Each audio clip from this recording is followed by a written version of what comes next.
Saudara-saudara yang terkasih, Shalom berkah dalam. Kita bertemu dalam program Bincang Kita. Ini merupakan program dari Komsos Mavita Parokes Santa Perawan Maria Purworejo. Untuk kali ini kita akan berbincang-bincang mengenai pemilihan kepala daerah Kabupaten Purworejo yang akan segera diselenggarakan dalam beberapa bulan lagi. Untuk hari ini kita sudah kedatangan narasumber dari KPU Kabupaten Purworejo, yaitu Bapak Purnomo Sidi. Kemudian dari tim Kerawang Paroki Santa Perawan Maria Purworejo, Bapak Blasius Ekoy. Kemudian dari OMK ada Mbak Verena Dewi. Ya, sepertinya kita tidak perlu terlalu panjang lebar. Kita akan segera mengupdate atau menggali informasi tentang pemilihan kepala daerah Kabupaten Purworejo yang akan diselenggarakan beberapa bulan lagi.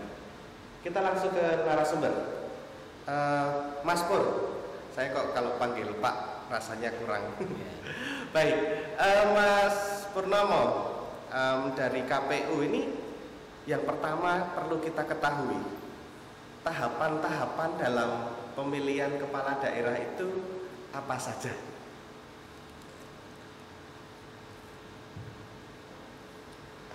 Ya, terima kasih Mas Dendi. Seperti kita ketahui, pilkada atau pemilihan bupati, wakil bupati, wali kota, wakil wali kota, dan gubernur, bahkan wakil gubernur se-Indonesia itu dilaksanakan serentak di 270 daerah se-Indonesia serentak. Dan kita akan sama-sama menikmati proses perhelatan suksesi kepemimpinan daerah ini, dimulai dengan beberapa tahapan. Karena ini sudah tanggal 21 Juli, beberapa tahapan sudah dilewati, tapi tidak ada salahnya kita bincang-bincang berkaitan dengan tahapan ke depan.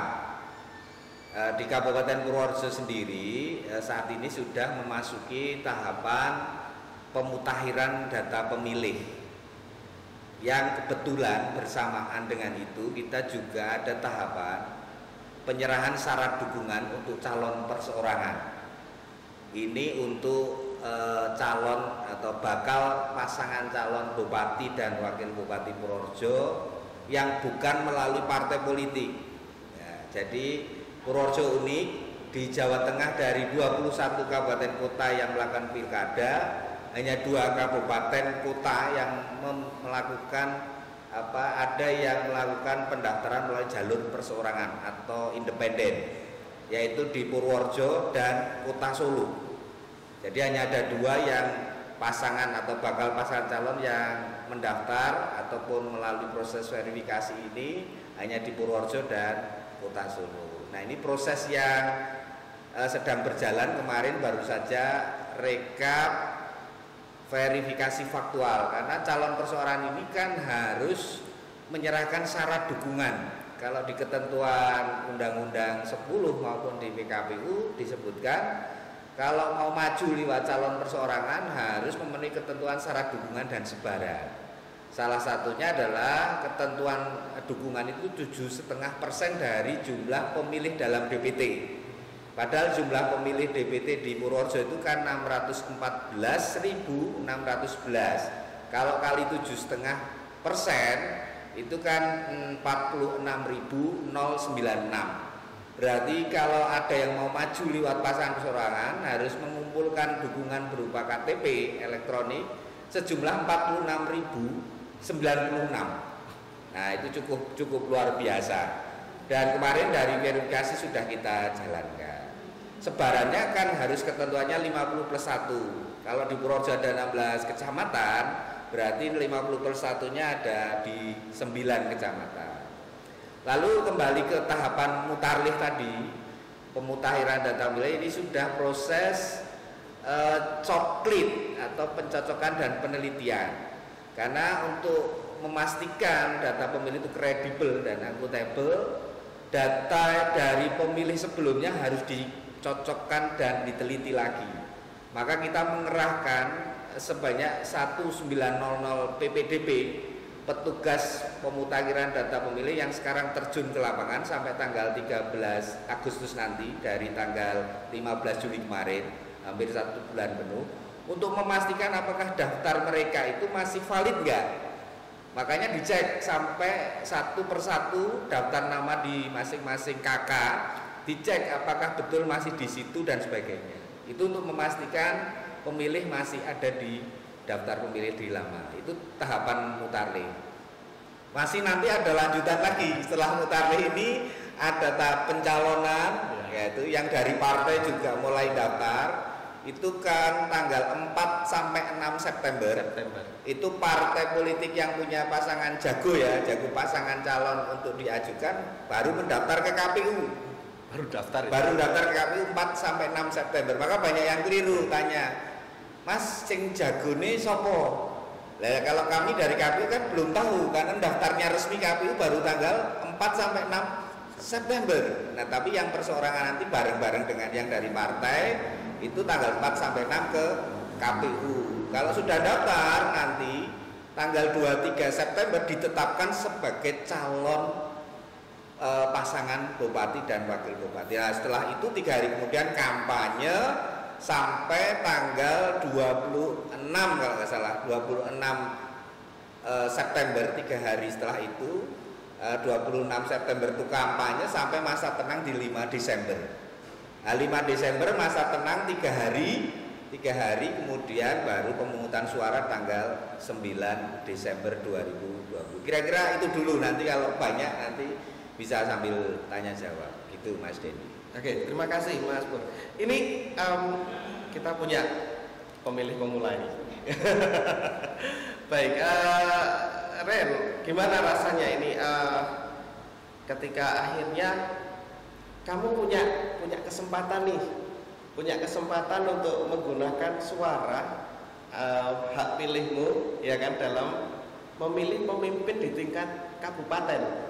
Nah, ini tentu ada sesuatu yang berbeda dan nanti banyak ya yang pasti kamu juga belum tahu apa saja sih yang diperlukan. Nah, ini ketika di sini ini ada yang ampunya gawe ini panitianya gitu ya.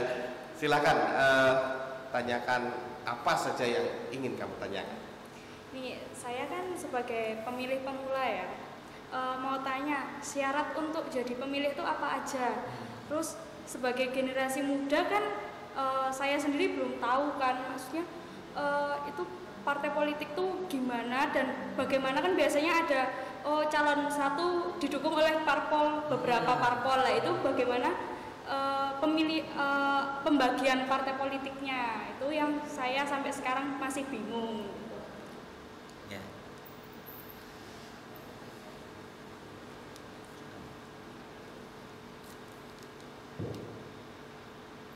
Jadi berkaitan dengan syarat pemilih ya.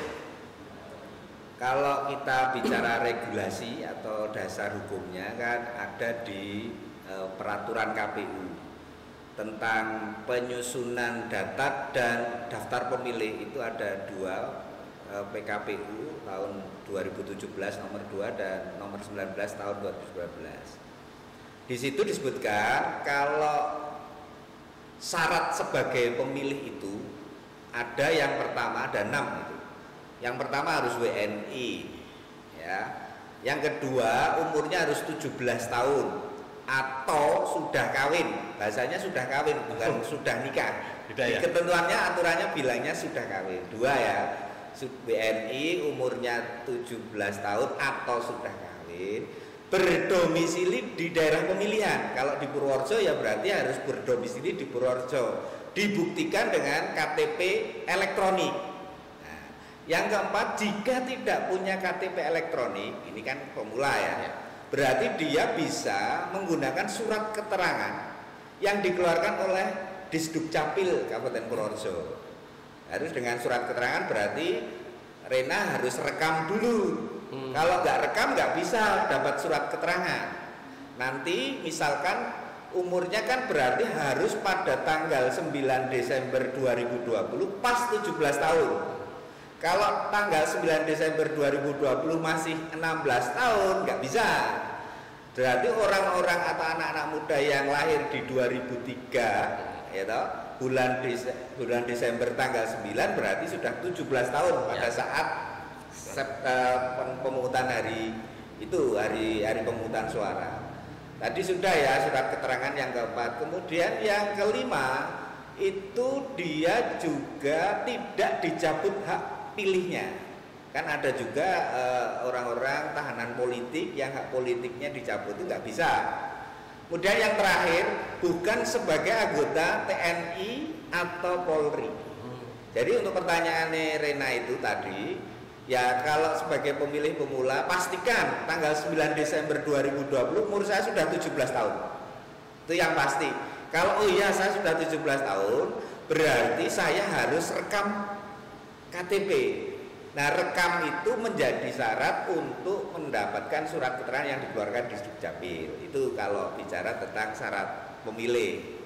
Tapi kalau bicara tentang pencalonan partai politik, jadi untuk menjadikan bupati dan wakil bupati itu ada dua jalur.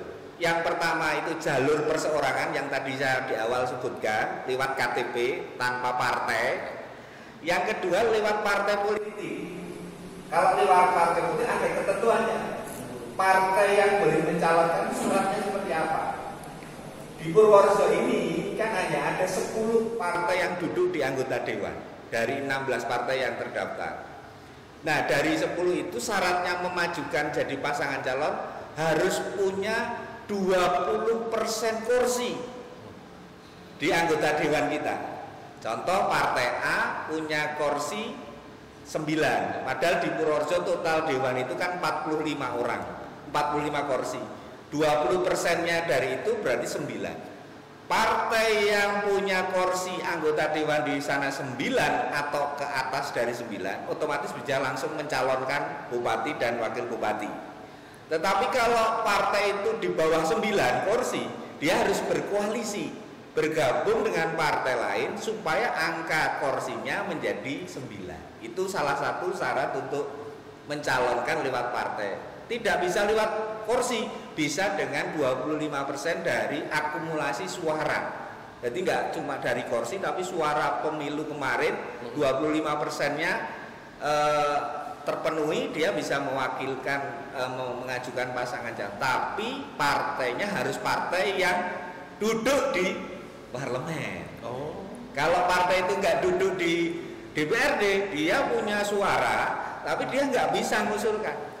Kira-kira itu. Jadi syarat-syaratnya itu. Oke, jelas? Jelas. Sekarang nih dari umat ya, Pak Eko ya. Nah, ini Pak Eko yang sering bertemu dengan umat. Kira-kira apa saja sih Pak yang sering ditanyakan oleh umat atau masyarakat Katolik di paroki kita ini tentang pemilihan bupati yang akan berlangsung? Karena kan kabar-kabar sudah mulai berhembus ya Pak ya. Monggo Pak, mau tanya apa saja Pak? Jadi terima kasih Pak Dendi, Mas Dendi. Kalau tadi sudah disampaikan sama Mas Gobur terkait dengan tahapan, saya kira itu yang menjadi kepastian calon kandidat. Kemudian bagi kami masyarakat tentunya ketika sudah ada proses pantarlih ini, coklit ini, umat itu pada bertanya, seandainya saya tidak terdaftar, aksesnya di mana ini saya? Karena mereka kan kita hargai sebagai warga negara yang bersikap aktif menggunakan haknya. Tentunya jangan sampai ini kesempatan 5 tahun mau memilih bupati tidak terdaftar, kan kasihan. Nah, kalau misalnya tadi tidak disampaikan, kalau tidak terdaftar, aksesnya saya harus lari kemana? Itu satu. Kemudian seperti yang tadi disampaikan Mbak Rena itu, tadi ada syarat pemilih. syarat bukan Pemilih. Tadi ada 6 ya, ada 6. Ketika misalnya ini teknis saja, Mbak, generasinya Mbak Rena, misalnya baru mendaftar anggota TNI atau Polri, kemudian dia masih terdaftar, kemudian belum dilantik menjadi anggota TNI, tapi sudah diterima. Kira-kira masih punya peluang nggak menggunakan haknya memilih? Nah, itu 2 pertanyaan ini. Monggo Mas Gopur yang sering ditanyakan oleh Matur.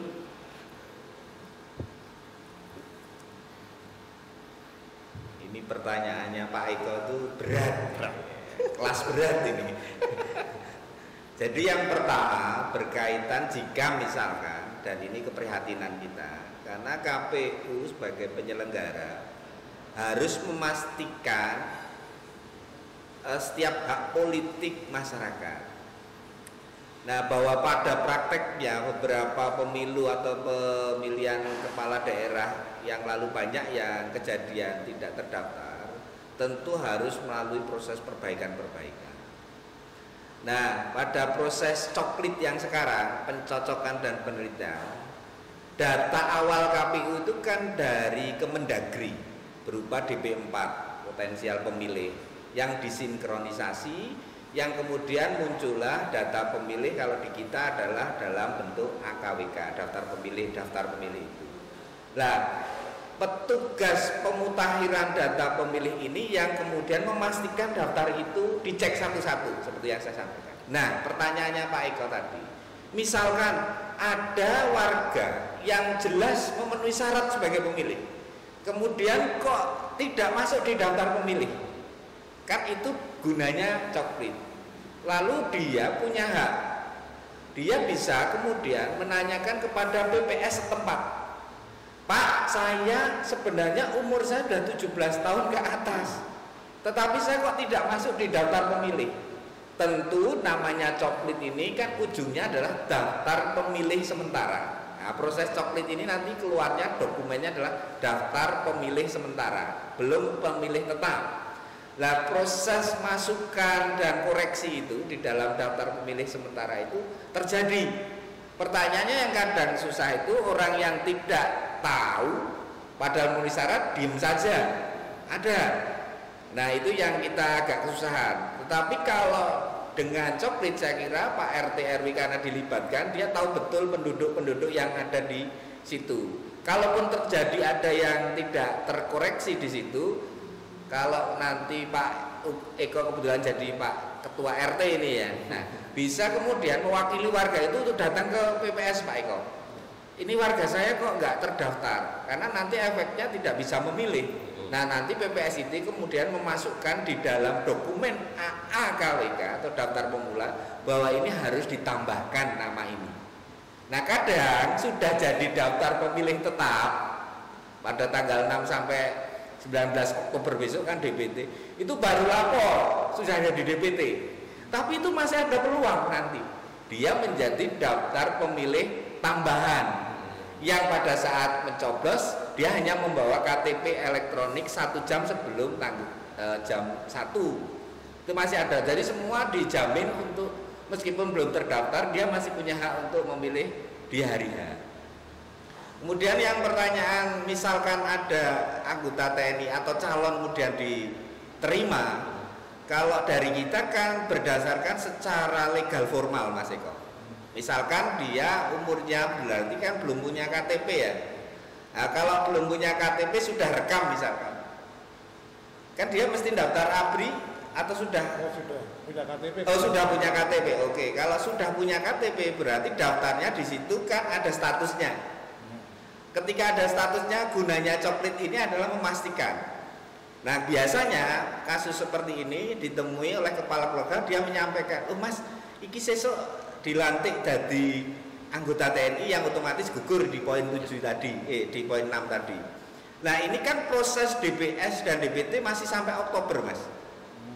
Jadi proses misalkan seseorang statusnya misalkan masih sebagai warga sipil, kemudian besok menjadi anggota TNI Polri, pasti terkoreksi di sepanjang perjalanan ini. Demikian juga yang pensiun. Sekarang dia PNS, dia TNI Polri, kalau PNS kan punya hak ya. Kalau TNI Polri itu dia pensiunnya menjelang pungutan. Itu bisa terjadi. Itu juga menjadi bagian dari, misalkan dia mau pensiun, berarti dia bisa menjadi daftar pemilih tambahan yang membawa KTP di hari H, karena mesti di dalam DPT dia nggak tercantum karena dia sebagai TNI Polri. Kira-kira begitu Pak Eko. Ada yang kurang? Nah, ada. Ini menarik apa? Mas ada. Terkait dengan pelaksanaan. Kira-kira sudah ada kepastian nggak? Misalnya dalam situasi COVID ini, calon pemilih ini ada nggak regulasi yang mengatur tentang, misalnya saya berusia 65 tahun ke atas tidak boleh datang ke tempat TPS karena berisiko kena COVID. Berarti kan petugas KPPS harus mendatangi yang di atas 65. Sudah ada enggak regulasi yang mengatur tentang itu?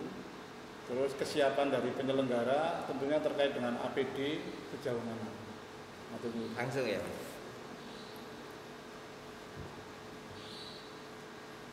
Nah, berkaitan dengan payung hukum ya, dasar hukum ketika kita pilkada di saat pandemik COVID ini KPU RI setelah kemarin ditunda, kemudian 15 Juni kan dilanjutkan kembali dengan adanya Perpu nomor 2 itu 2020 tentang pelaksanaan lanjutan.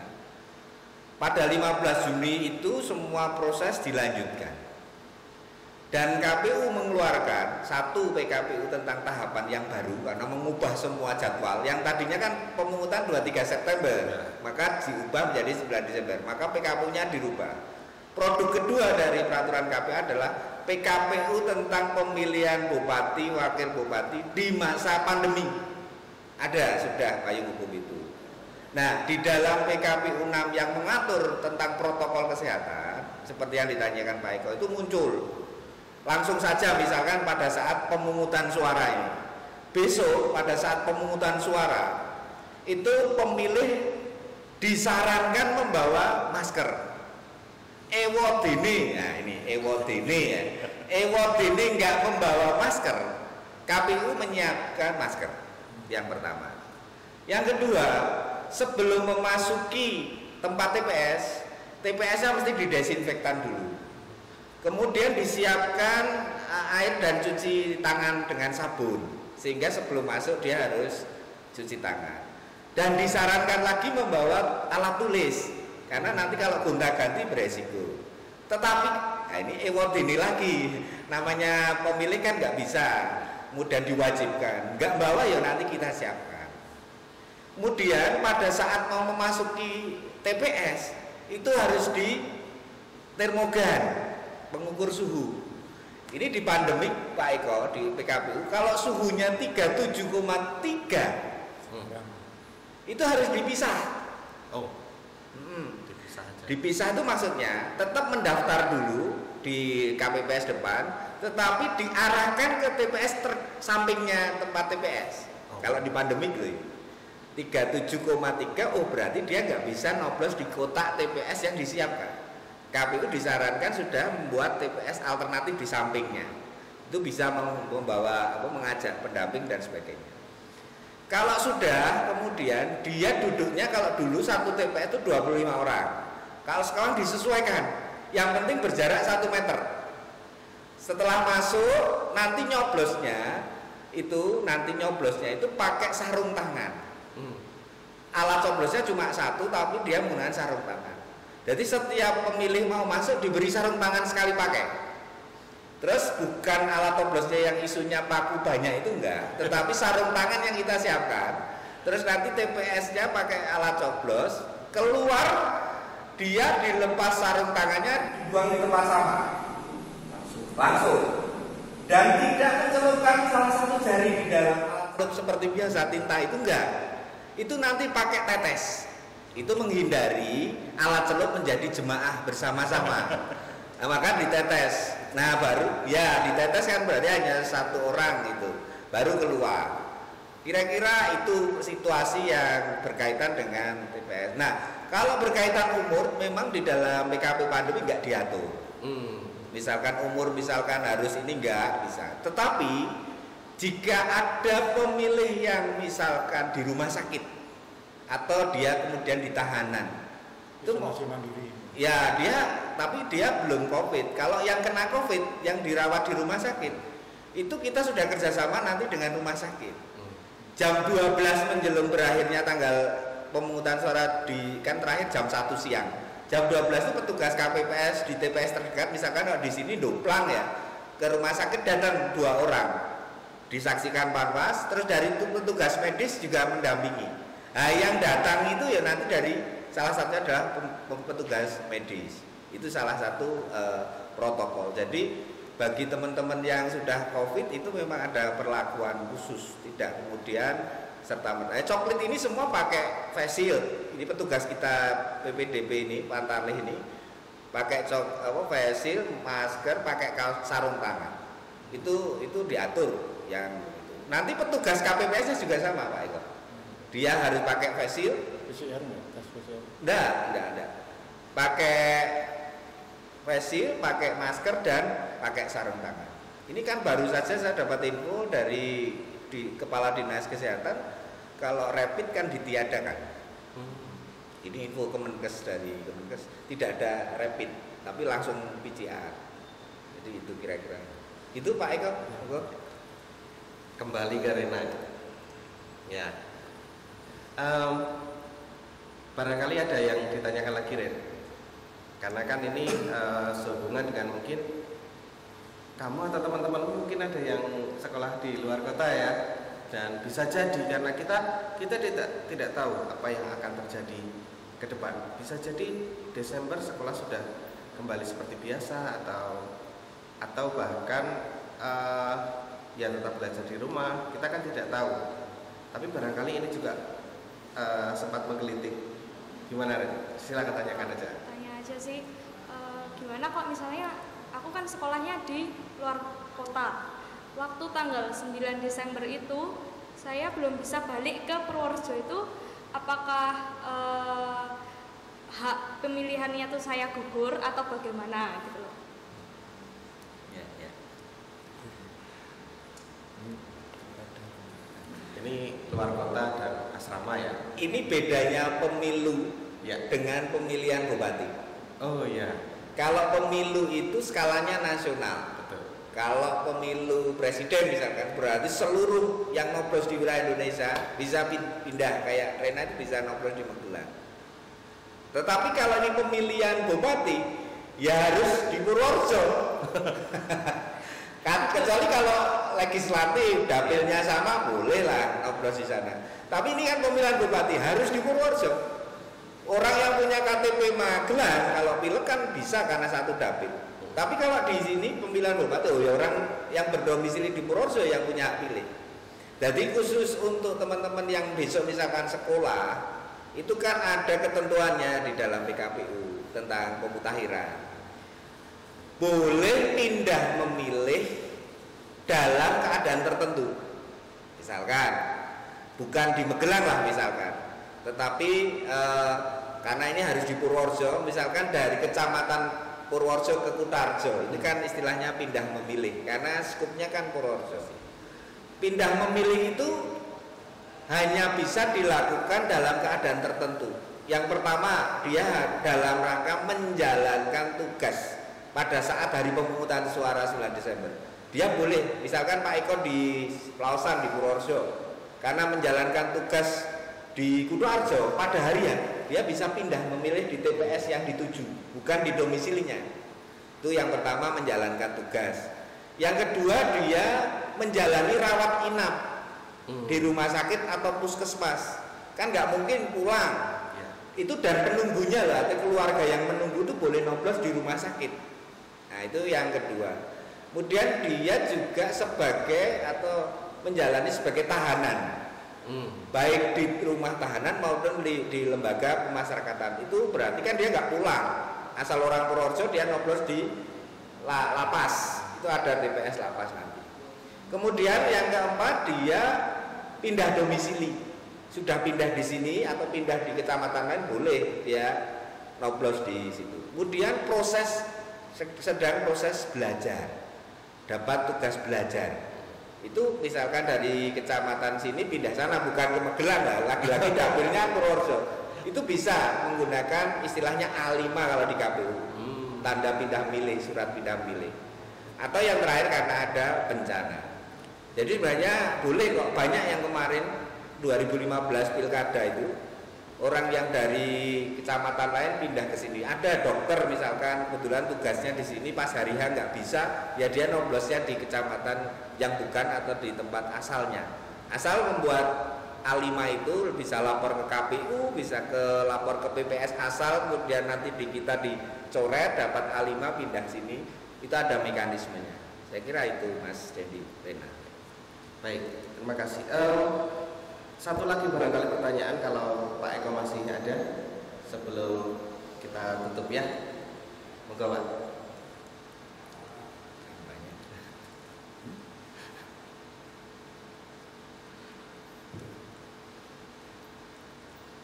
Jadi pindah memilih itu karena alasan yang disebutkan tadi. Iya. Tidak semua alasan bisa diterima. Ya. Oh, berarti tidak semua alasan Mas Dendi. Misalnya saya jam 12 itu harus naik kereta, harus ke Jakarta. Padahal saya mesti harus nyoblos ini. Nah, berarti saya pindah ke sana nggak bisa ya, ke Kutarjo. Oh, begitu. Jadi alasannya itu yang 6 itu ya. 6 alasan itu. Semua alasan nggak bisa diterima. Berarti harus coblos dulu baru berangkat. Saya kira gitu ya. Iya, iya. Baik.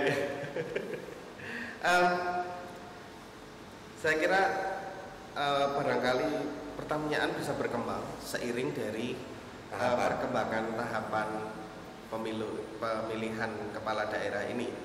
Akan tetapi saya rasa ini informasi awal yang cukup penting untuk kita ketahui dan umat di Paroki Purworejo ketahui.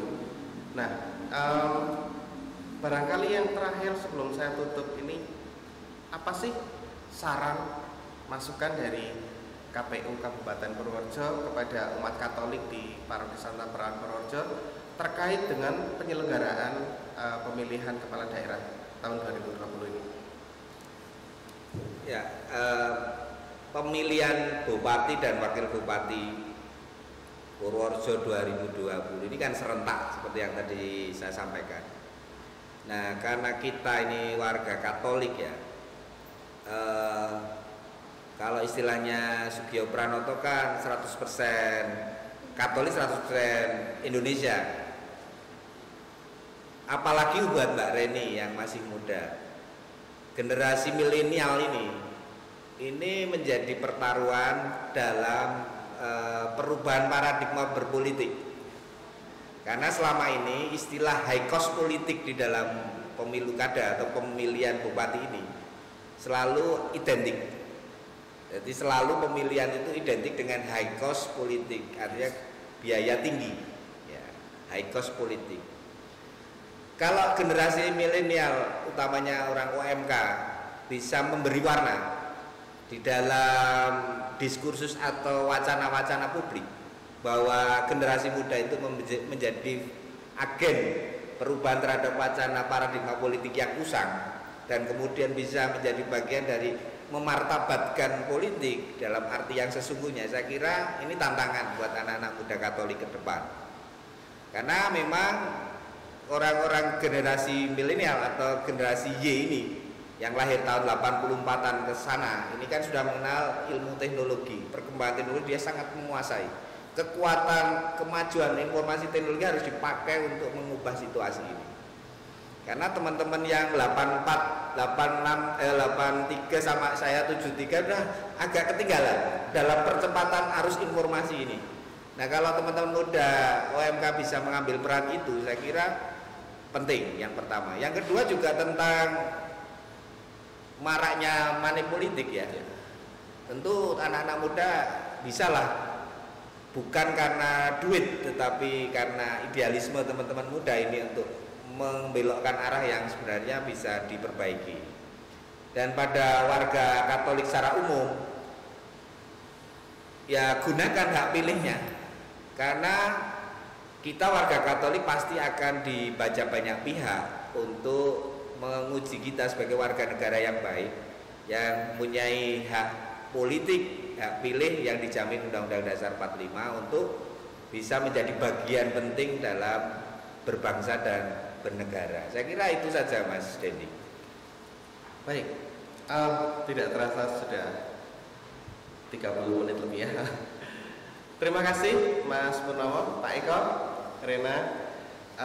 Kita sudah mendapat kesempatan untuk menggali informasi tentang pemilihan kepala daerah Kabupaten Purworejo tahun 2020. Bapak Ibu dan saudara-saudari sekalian, demikian bincang kita edisi kali ini. Dan seperti yang disampaikan oleh Mas Purnomo tadi, mari kita bijak menggunakan hak pilih kita. Kita bijak menjadi warga negara, kita bijak menjadi warga gereja, dan kita memberikan yang terbaik apa yang bisa kita berikan kepada negara kita ini. Terima kasih, saran dan kritik selalu kami tunggu. Kita akan bertemu dalam bincang kita edisi selanjutnya. Terima kasih, sampai jumpa, berkah dalam. Saya Dandi, selamat berjumpa kembali.